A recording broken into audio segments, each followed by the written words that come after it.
really thought people liked those hoagies. I mean, were you guys back in the back? Like, yeah, thanks for the lunch. What the hell is this? I was like, what the hell is this crap?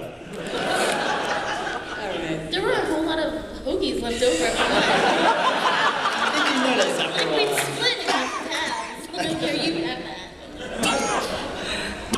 Just kidding. I mean, I personally, if someone came to me and was like, hey, redo the first season of The Guild, I don't think I would change a thing. I think there's a certain charm to it because we had all those constraints, those like monetary constraints, and we also didn't, I mean, I never really acted in front of a camera before, for the most part, before The Guild. So like for me... Recast Abbott? Yeah, recast Abbott. Never. But it was like a learning experience. It was an amazing learning experience, but I think there's a, I don't know, there's a charm to the first season and it holds like a special place in my heart, and I think that I wouldn't touch it. I can't say that I would like, let's do that over. I didn't like that person or whatever. I mean, I guess shooting it more than, being able to release it more than once a month, but at the end, I think that we actually got momentum because we didn't have episodes very frequently, so it was more of a big deal when we released them because people knew how hard we were trying to just scramble together the resources to shoot. And then when we uploaded it, people paid more attention versus, we release weekly now, and it's a little, just from a marketing or just getting the word out. Some people, if they get it every week, they get a little bit more inured to hearing about it versus one a month. It's like, hey, it's a big deal. But, every step of the way is always a learning experience, and I wouldn't change that for the world because the people I work with are so great, and I really enjoyed spending time with them.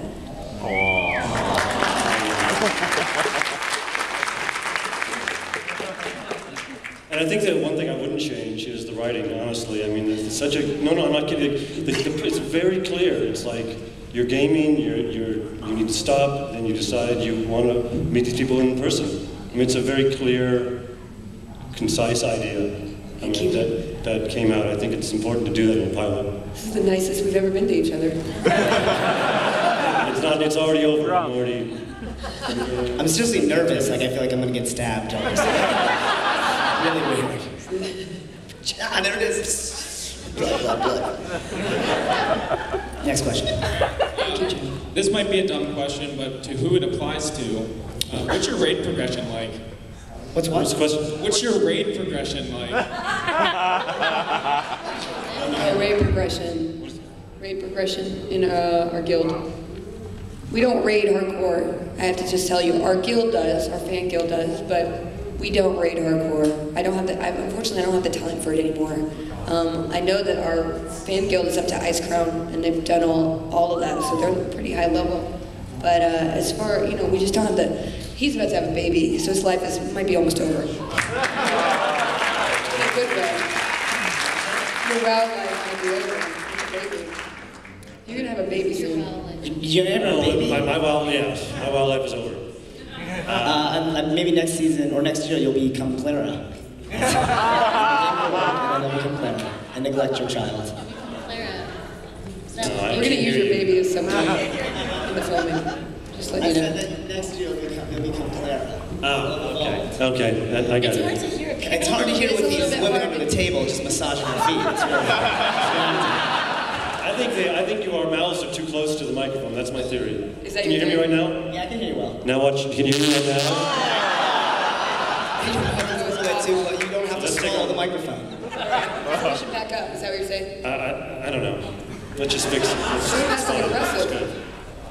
Passive aggressive. All right, I'm pretty upset.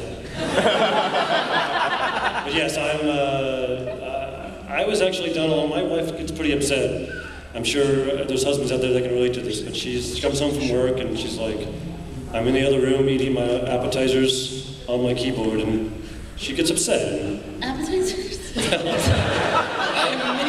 would play WoW, I wouldn't have a meal, I would make these 3 boxes of frozen appetizers.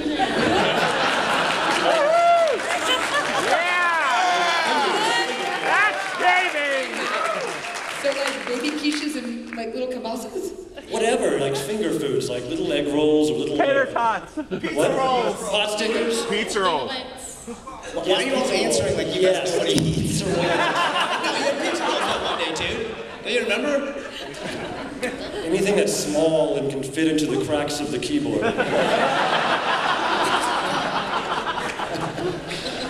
It's when you turn that over, it all falls out.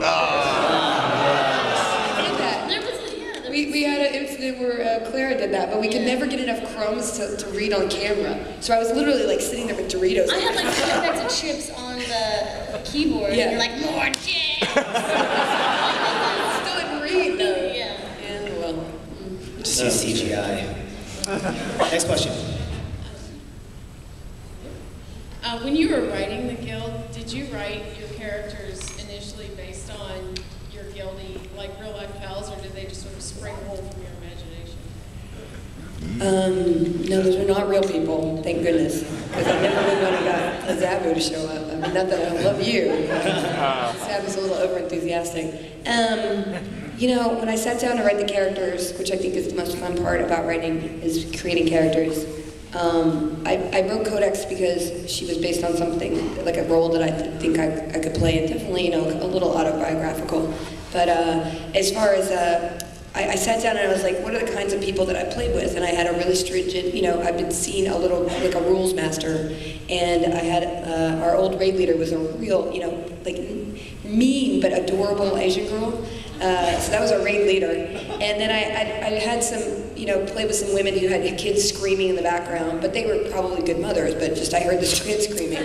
And then I had a guy who was just way too overenthusiastic. So that was the, you know, it wasn't based on one kind of person. I just kind of wrote down the kinds of people that I'd interact with because I've always been online. And then I was like, hey, what would be funny to write a part for Jeff and Sandeep, because we did improv together. So I knew they were the people who made me laugh most on stage. So I knew that I wanted them to be part of the cast. So that's how I gave them, I was like, oh, he would be really funny as like the uptight guild leader.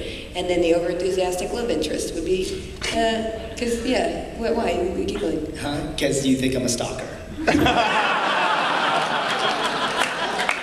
Not really. I know. Anyway, and that's how I came up with it. Go to the mic, because I'm kind of stuck here. But I have a question. Okay. Yes. Hello. Hi.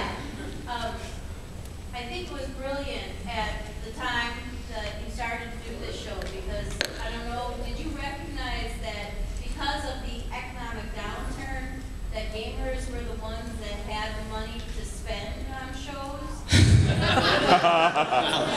Yeah. How deceitful and conniving are you? I mean, I wish I was that savvy. I just wanted to write the show. I mean, we actually didn't make any money on it at all for like over a year, you know. And then after that, we just barely paid production costs. And then after that, we do get a production budget, but it's only this, you know, I still act for a living, so, you know, it's not like the bonanza that one would think for web video. Like, it's definitely low-budget filmmaking at its finest. And I'm pretty sure most of the shirts that we're wearing are free because they're donated to us. Free. Yeah. Sometimes, you know, when I get Jinx